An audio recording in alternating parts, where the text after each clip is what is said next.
নমস্কার বন্ধুরা, চলে এসেছি আরেকটা নতুন ব্লগ নিয়ে। তো আজকে দুপুরবেলা কোনো রান্না সেরকমভাবে কিছু করা হয়নি, কারণ আজকে আমাদের প্ল্যান আছে একটু কালীঘাটে যাব করে আর যাওয়াই হয়ে উঠছে না। এদের পরীক্ষা, তো একটু আটা মেখে নিয়েছি আর এখানে একটু সুজি করে রেখেছে মা, আর একটু আলু দিয়ে কপি দিয়ে একটু তরকারি করা হবে। আর অ্যাজ ইউজুয়াল এখানে বাড়িতে কাজ চলছে, তাই পর্দা কিছু খুলতে পারছি না।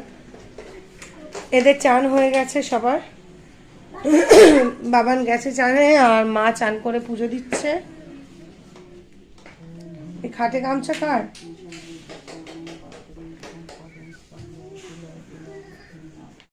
মার একটা মানসিক ছিল, তো ওটা পুজো দেবে। শাড়ি টাড়ি কিনে রাখা হয়েছিল সেই পয়লা বৈশাখের সময়, তারপর থেকে আর যাওয়াই হয়নি। আর এই দেখুন, এই শীতকাল পড়ে গেছে মানে মার মশারির এই দুটো খোট মোটামুটি টানানো থাকবে, আর দুটো খোট রাত্রে টানিয়ে নেয়। এটা বাবা থাকাকালীনও হতো। আর আজকের ওয়েদার মোরলেস ভালো, ঠান্ডা অত নেই, ফিনফিনে একটু হালকা হালকা হাওয়া দিচ্ছে।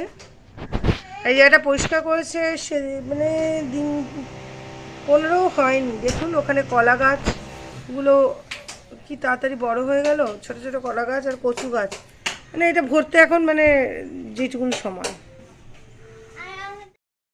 তো আজকে একটুখানি কালীঘাটে গিয়ে পুজো দেওয়ার আছে, আমিও ভাবলাম একটু দিয়ে আসি।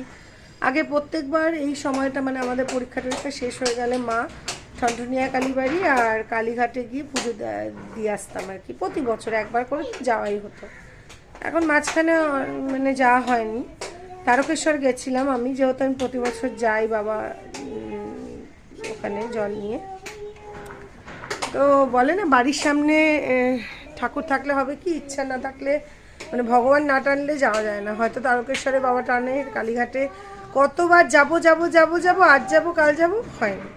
তো মা কালকে বলছে যে আজকে আমি যে করি যাবই যাব। তো ওই কারণে সব সকালে উঠেই রেডি টেডি হয়ে নেওয়া হয়েছে। আমারই চানটা বাকি, একটুখানি তরকারি টরকারি করে নিই, চলে যাবো। আর কোথাও যাওয়ার থাকলে না এদের জামা রেডি করো, এই সমস্ত কাজ থাকে। তো আমার মানে আমারই দেরি হয়ে যায় এরকম আর কি। কি করছো তুমি? কালকে এই দুটো মা কিনে রেখেছে ওদের ঘুম থেকে ওঠার আগে, বুঝেছেন?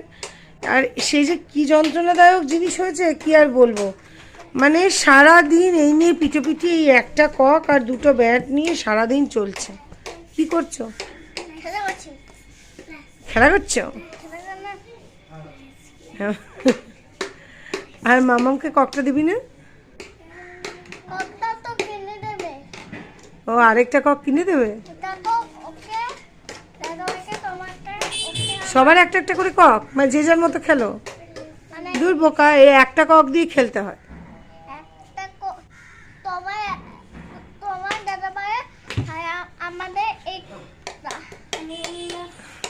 ও একটা কক আমার আর দাদা ভাইয়ের, একটা কক তোর আর মামামের।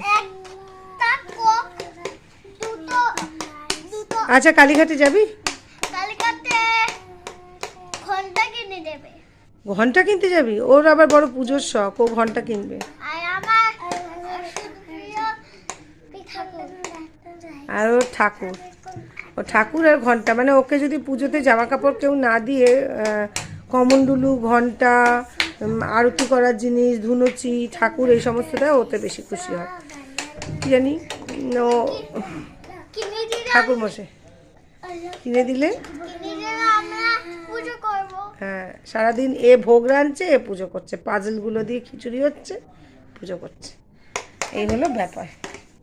তুই কি করছিস? এক হাতে তুলি, এক হাতে ইয়ে, তুই আর কিছু পাসনি তাই তুলি দিয়ে খেলছিস?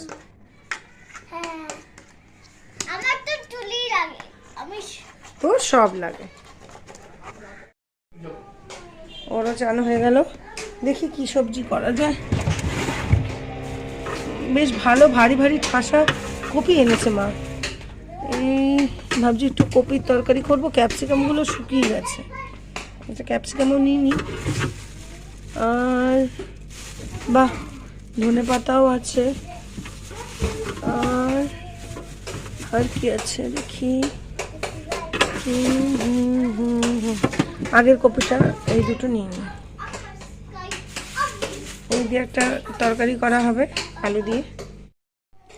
একটু আলুটা বেশি করে নিই, আলুরও খুব দাম বেড়ে গেছে, মানুষ কী কে বাঁচবে। 38 টাকা করে আলু, মা বলে 38 টাকা করে আলু হয়ে গেছে।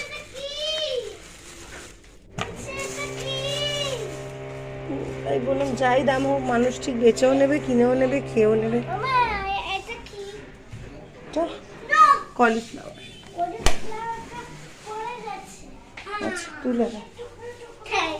এই জল গরম করলাম ছেলের জন্য, ছেলে চান। তো তরকারিটা করে চান করে চলে এলাম। এবার পরোটাটা ভাজবো, খেতে দিয়ে দেবো। আর প্রচুর জলের বোতল ভরার আছে, ওগুলো ভরবো, ওদের রেডি করব। তো কাজে লেগে যাই, কাজ তো শেষ হচ্ছে না। এই যে লাল লাল বেশ একটু ঝোল হয়েছে, কাঁচা টমেটো পাকা টমেটো দুটোই দিয়েছি। শীতকালে সবজিগুলো দেখলে এত লোভ লাগে না, ধনে পাতা টাতা দিয়ে সুন্দর একটা তরকারি করে নিয়েছি। আর এবার পরোটাটা ভাজবো। সবাই রেডি হয়ে গেছি, বাচ্চাদের আর তস হয়েছে না, ওরা নিচে চলে গেছে। এবার আমরাও যাবো, চল। দেখতে দেখতে বেলা হয়ে গেল না।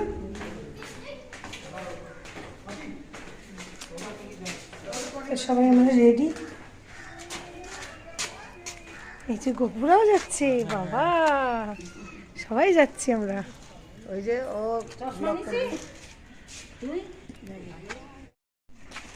চলো দুকা দুকা করে বেরোই।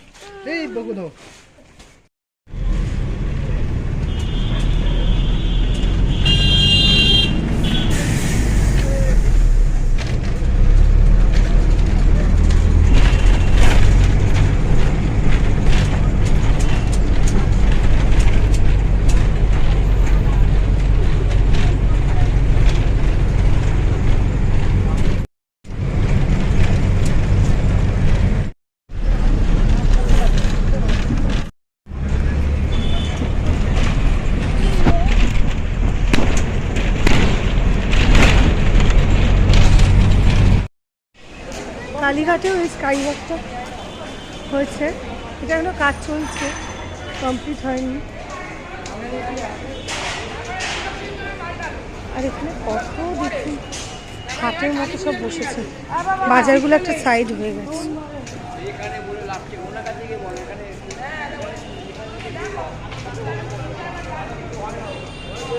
পুরনো বাড়িগুলো কবে দেখবো ভেঙেছিল, সব নতুন ফ্ল্যাট হয়ে গেছে। আর দেখুন জানলাগুলো আমাদের প্রায় দরজার সমান জানলা। এই বাড়িগুলোর আদল পাওয়া যায় উত্তর কলকাতা, কালীঘাট, উত্তর কলকাতা, বাগবাজার।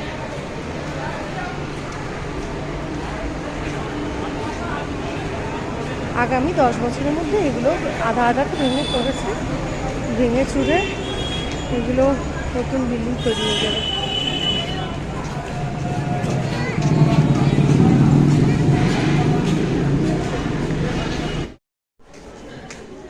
আমার আর বাবানের বাবার সবসময় ইচ্ছে ছিল যে বাবানের বাবার পৈতে যেহেতু কালীঘাটে হয়েছিল, তখন মানে সামর্থ্য কম থাকার জন্য, কিন্তু বাবানেরটা আর ডোরোর দুজনের পৈতে কালীঘাটে হবে।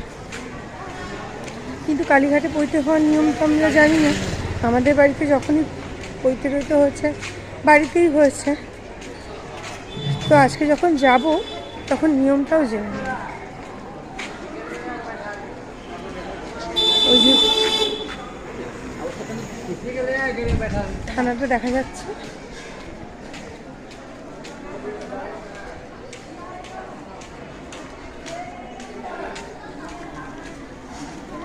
এই থানাটা অবধি এলে আমরা মোটামুটি চিনে যাই।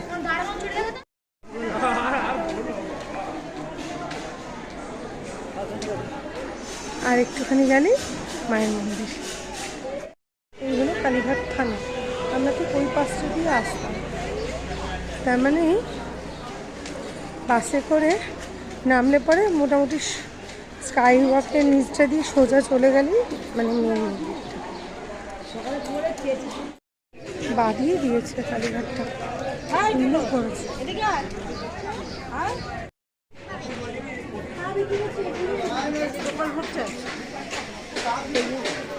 এক নম্বর গেট।